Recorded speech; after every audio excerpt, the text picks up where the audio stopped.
హైదరాబాద్లో భారీగా గంజాయి పట్టుబడింది. కోటి రూపాయల విలువైన గంజాయిని రాచకొండ పోలీసులు స్వాధీనం చేసుకున్నారు. అబ్దుల్లాపూర్ మెట్ ఎస్ఓటీ పోలీసులు జాయింట్ ఆపరేషన్ నిర్వహించారు. పక్కా సమాచారంతో విశాఖపట్నం నుంచి హైదరాబాద్కు గంజాయిని తరలిస్తున్న అంతర్రాష్ట్ర డ్రగ్స్ ముఠాను పోలీసులు అరెస్ట్ చేశారు. ఈ ముఠా దగ్గర నుంచి 300 కిలోల గంజాయితో పాటు ఓ కంటైనర్ను సీజ్ చేశారు. Important breakthrough interstate drug peddling gang ని మన SOT Maheshwaram zone team bust చేసింది. దీంట్లో ఇంటర్స్టేట్ ట్రాన్స్పోర్ట్ చేసిన గ్యాంగ్ మెంబర్ని అరెస్ట్ చేశాం.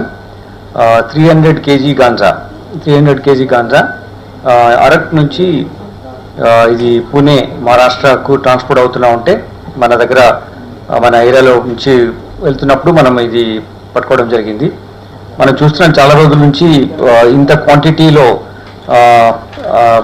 గాంజా ట్రాన్స్పోర్ట్ అవ్వడం ఈ మధ్య పట్టుకోవడం ఈ ట్రాన్స్పోర్టేషన్లో జరగలేదు. దీనికోసం మేము స్పెసిఫిక్ ఇన్ఫర్మేషన్ పెట్టుకొని కొన్ని రోజుల నుంచి మా ఎస్ఓటీ టీం ఆపరేట్ చేస్తుంది. దీంట్లో భాగంగానే ఇతను ఒక ట్రక్ దాంట్లో ఒక స్క్రాప్ మెటీరియల్ తీసుకెళ్తూ అందులో దాని మధ్యలో ఈ గాంజాను పెట్టుకొని ఉన్నాడు. 300 కేజీస్ 138 ప్యాకెట్స్ నుంచి మళ్ళీ మేము వాటిని ముందు సీజ్ చేసి పంచ్ విట్నెస్ సంతకాలతో మేము లీగల్ ప్రాసెస్ స్టార్ట్ చేసాం. అయితే ఇంతకు ముందు కూడా ఇతను 2 times ఈ డ్రగ్ ట్రాన్స్పోర్టేషన్లో ఇన్వాల్వ్ అయినాడు. అది కూడా ఒకసారి 200 కేజీస్, ఒకసారి 150 కేజీస్ గాంజాని ఇల్లీగల్ ట్రాన్స్పోర్ట్ చేశాడు.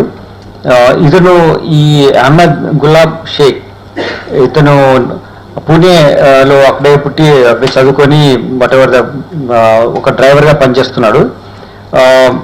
అతనికి వైభవ్ అండ్ దేవా అని 2 వ్యక్తులకు ఇతను పూణేలో ఉన్నటువంటి మహారాష్ట్రలో ఉన్నటువంటి వ్యక్తులకు సప్లై చేస్తే వాళ్ళు ఎంటైర్ ఏరియాలో దీన్ని అమ్మడం జరుగుద్ది. ప్రతి ట్రిప్కు ఇతను ఒక 3 లక్షల రూపాయలు ఇతనికి just apart from other expenditures ఇతనికి పే చేయడం జరుగుద్ది. ఇది మొత్తము చేసినటువంటి ఇప్పుడు ఇది పట్టుకుంది 1 crore 5 lakh worth rupees ganja material